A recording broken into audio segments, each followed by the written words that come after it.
드디어 2026년 북중미 월드컵 예선 1라운드가 모두 마무리되었습니다. 무엇보다 한국 대표팀이 첫 경기에서 체코를 상대로 값진 2대1 역전승을 거두며 월드컵 본선을 향한 첫걸음을 성공적으로 내딛었다는 점이 큰 화제가 되고 있습니다. 축구 팬들과 전문가들 모두 첫 경기 승리의 중요성을 강조해왔는데 전력 차이가 만만치 않은 체코를 상대로 보여준 이번 승리는 우리 축구의 저력을 확인하는 뜻깊은 순간이었습니다. 특히 이번 경기에서 단연 돋보인 선수는 황인범이었습니다. 그는 경기 중반 한치의 망설임도 없이 결정적인 역전골을 성공시키며 팀의 승리의 발판을 마련해 주었습니다. 이러한 골은 결코 쉽게 만들어지지 않는 상황에서 나왔기에 그 가치가 더욱 빛났으며 우리 대표팀이 어려운 경기를 치르면서도 끝까지 포기하지 않고 승리를 쟁취했다는 점에서 매우 의미가 큽니다. 감독 홍명보가 내세운 전술과 선수들의 조직력이 경기장에서 완벽하게 구현되었다는 평가가 이어지고 있어 앞으로의 경기 전망도 긍정적입니다. 같은 조의 다른 경기에서는 멕시코가 남아프리카 공화국을 2대 0으로 제압하며 현재 한국과 멕시코가 승점 3점으로 나란히 조 선두를 달리고 있습니다. 이로 인해 우리 팀은 멕시코와의 조 1위 경쟁까지 본격적으로 시작하게 되었고 이번 대회의 판세가 예상보다 우리에게 유리하게 흘러가고 있다는 분석도 나오고 있습니다. 더욱 주목할 점은 이번 승리로 한국이 월드컵 본선에서 유럽 강호 독일, 포르투갈, 체코를 상대로 3경기 연속 승리를 기록하는 대기록을 세웠다는 사실입니다. 이는 과거 월드컵 기록과 비교해도 매우 의미 있는 성과이며 우리 선수들이 얼마나 철저히 준비했는지 그리고 팀 전체 전력이 점차 상승세를 타고 있음을 입증하는 결과입니다. 언론에서는 이번 1차전 베스트 11 선정에서 우리 선수들이 무려 5명이나 이름을 올렸다고 보도했습니다. 이강인, 황인범, 오영규, 이태석, 김민재가 그 주인공입니다.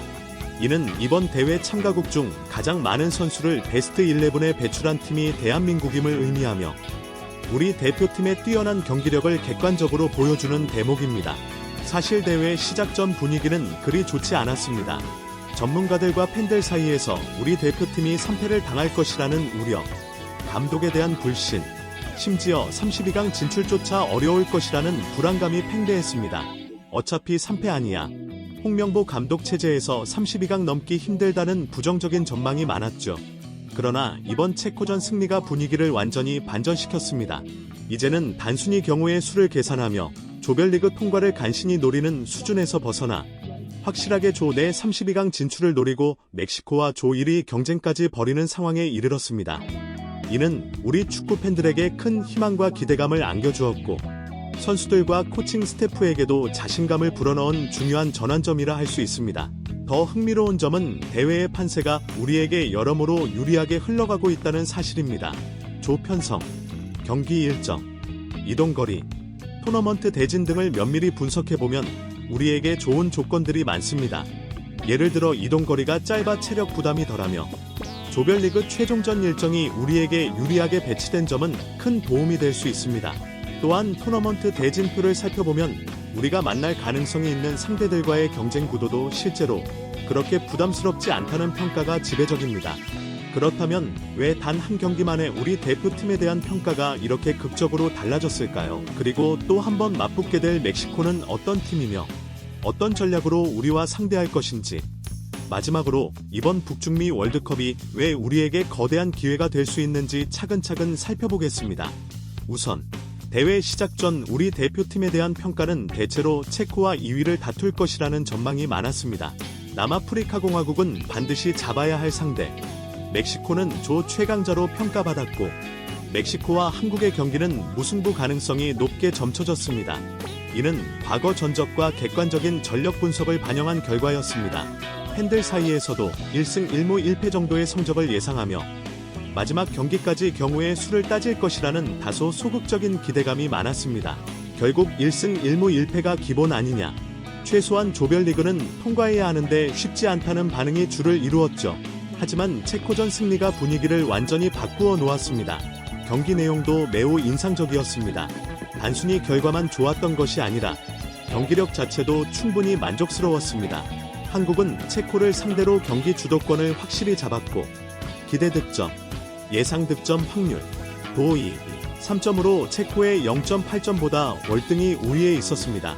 슈팅 수에서 한국은 15개로 체코의 7개보다 2배 이상 많았고 패스 성공률도 한국이 체코보다 2배 가까이 높았습니다. 이 수치만으로도 경기가 얼마나 우리 쪽으로 기울었는지 한눈에 알 수 있습니다. 무엇보다 중요한 것은 홍명보 감독 체제에서 꾸준히 지적받아온 문제들이 이번 경기에서 크게 개선되었다는 점입니다.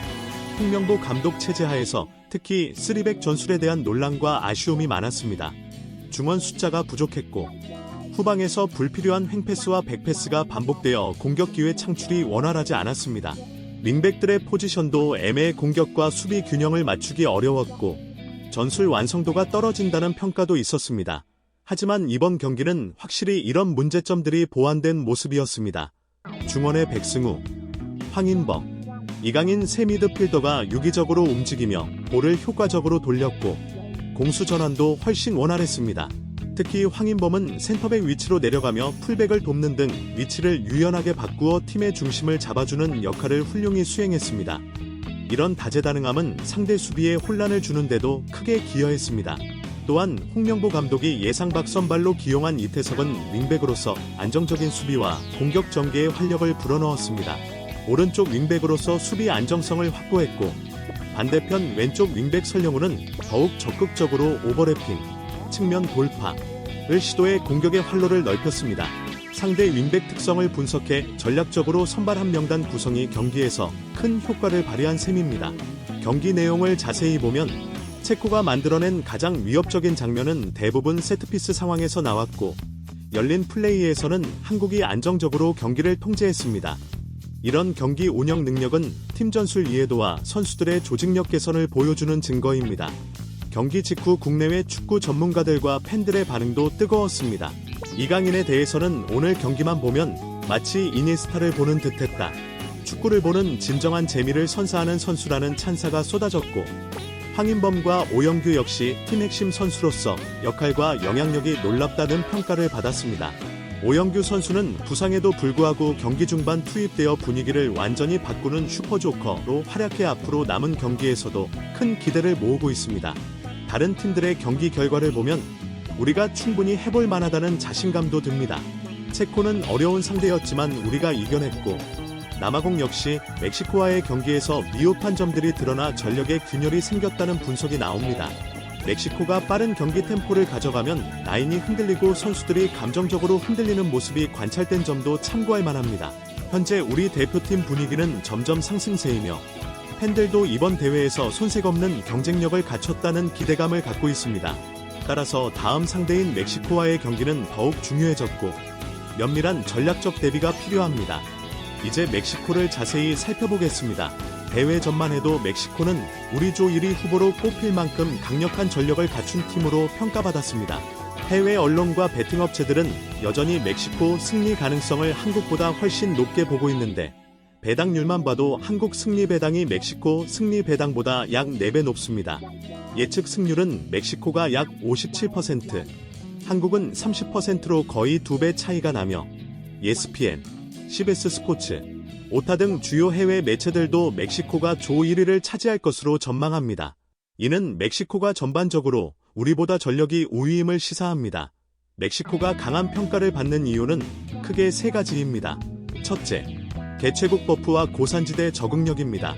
한국과 멕시코 경기는 과달라하라에서 치러지는데 해발 약 1600m의 고산지대입니다. 높은 고도로 인해 선수들의 체력 소모가 크고 관중 5만 명 중 4만 명 이상이 멕시코 팬으로 채워져 사실상 홈 경기나 다름없습니다. 2002년 한일 월드컵 당시 한국이 홈 관중의 힘을 경험했듯 멕시코 선수들도 자국 팬들의 열정적인 응원을 등에 업고 경기력에 큰 힘을 받을 것입니다. 특히 고산지대 환경은 멕시코 선수들에게 유리합니다. 멕시코는 이미 수년간 고산지대 경기 환경에 적응해왔고 개막전은 해발 2200m 멕시코 시티 스타디움에서 치러졌습니다. 따라서 이번 경기 장소인 과달라하라는 상대적으로 낮은 고도임에도 우리 선수들에게는 상당한 부담입니다. 둘째, 멕시코의 조직력과 선수층이 점점 완성되어 가고 있다는 점입니다. 멕시코 대표팀은 이번 월드컵 준비를 위해 감독 아기르가 한 달 이상 국내파 선수들을 조기 소집하고 불참 선수는 명단에서 제외하는 강경 원칙을 세웠습니다.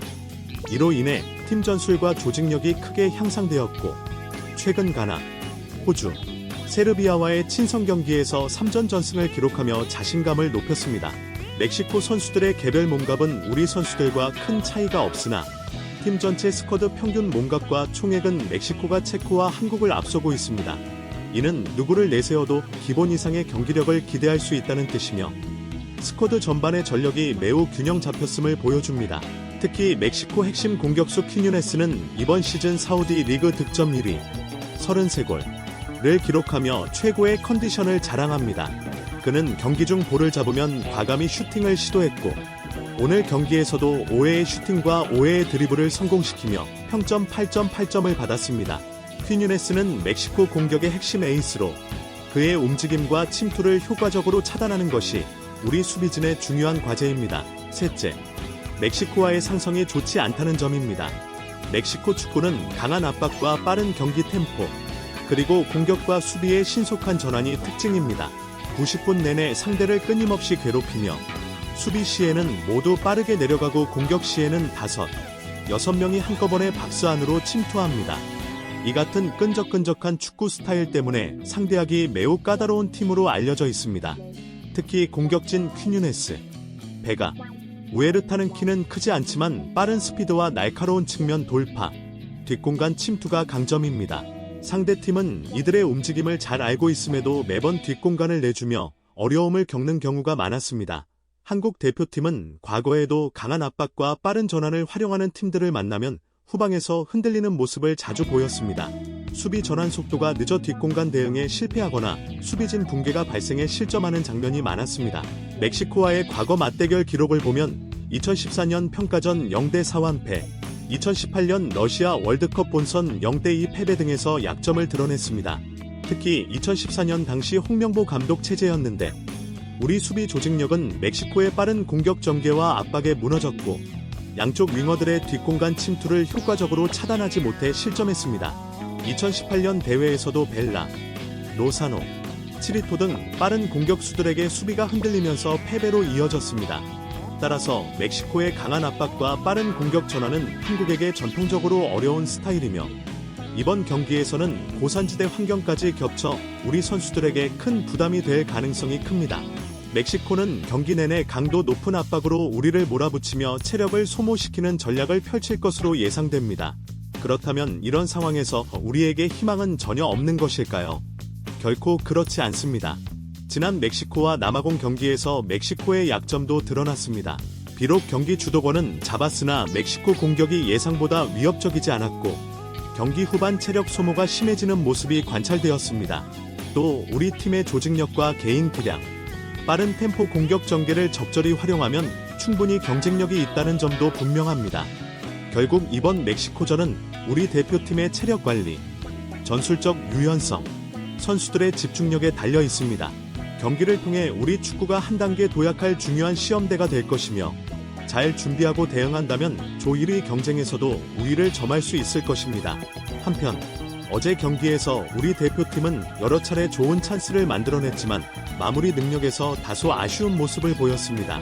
슈팅 수만 16개, 유효 슈팅 4개였지만 득점은 2골에 그쳤습니다.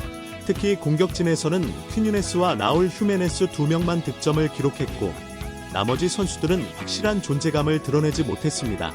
구테르스 선수는 여러 차례 기회를 잡았지만 득점으로 연결하지 못해 아쉬움을 남겼습니다. 찬스 창출은 가능했으나 마무리 능력 부족이 공격 효율을 떨어뜨린 대표적인 사례입니다. 이런 상황에서 가장 큰 호재는 상대팀 주장 몬테스의 퇴장입니다. 몬테스는 팀의 정신적 리더이자 수비라인을 총괄하는 핵심 센터백으로 그의 공백은 멕시코에게 큰 부담이 될 것으로 보입니다. 에드손 알바르자가 몬테스의 자리를 메우긴 했으나 존재감이나 위험 면에서 몬테스에 미치지 못한다는 평가입니다. 우리 대표팀 홍명보호는 이미 지난해 멕시코와 평가전을 치른 경험이 있습니다. 9월 미국에서 열린 평가전은 2대2 무승부로 당시 우리 팀은 2대1로 앞서가다가 경기 종료 직전에 멕시코의 원더골을 허용해 아쉬운 동점을 기록했습니다. 전반전 멕시코의 강한 압박에 고전하며 주도권을 빼앗겼고 3-4-3 포메이션에서 중원의 플레이메이킹 약점이 드러난 점이 패인 중 하나였습니다. 그러나 홍명보 감독은 후반에 전략 변화를 주어 상황을 반전시켰습니다. 박용호를 내려 포백 라인을 구축하고 김진규를 투입해 중원 안정감을 확보했습니다. 후방 숫자가 늘어나면서 공격 전개가 원활해졌고 손흥민의 발리골로 멕시코를 위협하는 장면도 만들었습니다. 이처럼 전략적 포메이션 변화가 얼마나 중요한지 보여준 사례로 이번 멕시코전 역시 게임 플랜 수정이 필수적입니다. 체코전과 달리 멕시코전에서는 단순 정면 승부보다 현실적이고 효율적인 접근이 요구됩니다. 구체적으로는 포백 라인으로 후방 숫자를 늘려 안정적인 수비를 구축하고 손흥민, 오영기, 황희찬 같은 빠르고 역습에 강한 선수를 전방에 배치해 멕시코의 강한 압박과 빠른 전환을 견뎌내는 전략입니다. 이후 이강인의 세련된 패스를 활용해 화려하면서도 효율적인 역습으로 승부를 보는 것이 바람직합니다. 멕시코의 홈 관중과 고산지대 환경은 우리에게 부담입니다. 무리한 공격보다는 경기 초반 수비에 집중하며 체력을 아끼는 전략이 필요합니다. 이번 경기는 화려한 축구보다 얼마나 효율적으로 찬스를 살려 득점으로 연결하느냐가 승부를 가를 핵심 요소입니다. 다행히 1차전 승리로 심리적 안정감과 자신감을 확보한 상태입니다. 이번 월드컵에서 우리 대표팀이 얻는 여러가지 어드밴티지를 살펴보면 긍정 신호가 많습니다. 체코 선수단은 버스 고장으로 훈련장 이동에 어려움을 겪었고 남아공은 2명이나 레드카드를 받으며 경기력이 저하되었습니다. 멕시코도 몬테스 퇴장으로 전력이 약화됐고 우리 팀은 1차전 승리로 분위기 반전과 자신감을 얻었습니다. 통계적으로 1차전 승리팀이 조별리그 다음 라운드에 진출할 확률은 67%에 달합니다. 역대 13번의 1차전 승리 중 3번이 16강에 진출했으며 2002년과 2010년 월드컵에서는 모두 16강에 올랐습니다. 아직 경기가 2번 남았지만 현재 흐름만 보면 32강 진출 가능성은 매우 높습니다. 오프타나와 이스핀 등 데이터 업체들도 우리 팀의 32강 확률을 70% 이상으로 예측합니다. 이번 월드컵부터는 승자승 원칙이 적용되기에 체코와 승점 동률 시 우리가 2위를 차지할 가능성도 큽니다. 만약 1위로 통과하면 C조, F조, H조, I조 3위 팀 중 한 팀과 맞붙게 되는데 상대적으로 유리한 대진이 될 수 있습니다. 또한 조별리그 마지막 경기가 멕시코 몬테리에서 열려 장거리 이동 부담 없이 경기에 임할 수 있다는 점도 큰 장점입니다. 우리 대표팀의 조별리그 3경기 총 이동거리는 약 637km에 불과해 48개국 중 7번째로 짧은 편입니다. 반면 남아공은 4000km, 체코는 4500km를 이동해야 해 체력 소모가 큽니다. 월드컵과 같은 단기 토너먼트에서 체력 관리는 승부를 가르는 중요한 변수인 만큼 이런 작은 차이가 경기 결과에 큰 영향을 미칠 수 있습니다. 만약 우리가 2위로 통과하면 B조 2위와 만날 가능성이 큽니다. B조에는 스위스, 캐나다, 카타르가 속해 있는데 스위스를 제외하면 해볼 만한 팀들입니다. 또한 2위로 진출하면 경기장이 레프 홈 구장인 비에모 스타디움으로 손흥민 등 우리 선수들에게 친숙한 장소여서 심리적 강점입니다. 라 지역은 미국 내 아닌 교민 밀집 지역으로 많은 교민 응원이 홈 경기 분위기를 조성할 가능성도 큽니다. 이연표 해설위원조차 라 토너먼트 경기 티켓을 미리 예매했을 정도로 우리 대표팀은 좋은 환경에서 경기를 치를 수 있습니다. 결론적으로 우리 대표팀은 어제 경기에서 완벽한 경기력을 보이지는 못했지만 조편성, 이동거리, 토너먼트 대진, 경기장 환경 등 여러 요소를 종합하면 이번 월드컵에서 예상보다 유리한 위치에 있습니다. 첫 경기 승리로 분위기도 상승한 상태라 앞으로 경기가 더욱 기대됩니다. 오늘 경기 승리는 단순한 한 경기 이상의 의미를 갖습니다. 체코를 상대로 잘 준비했고 유리한 고지에 올랐기에 이 기회를 확실히 잡는 것이 중요합니다. 16년 만에 거둔 월드컵 첫 경기 승리 흐름을 깨뜨리지 않고 남은 경기에서도 좋은 결과를 이어가길 바랍니다. 홍명보호가 2차전 멕시코 전에서도 승리를 거두어 2002년 이후 처음으로 조별리그 첫 2경기를 모두 승리할지 귀추가 주목됩니다.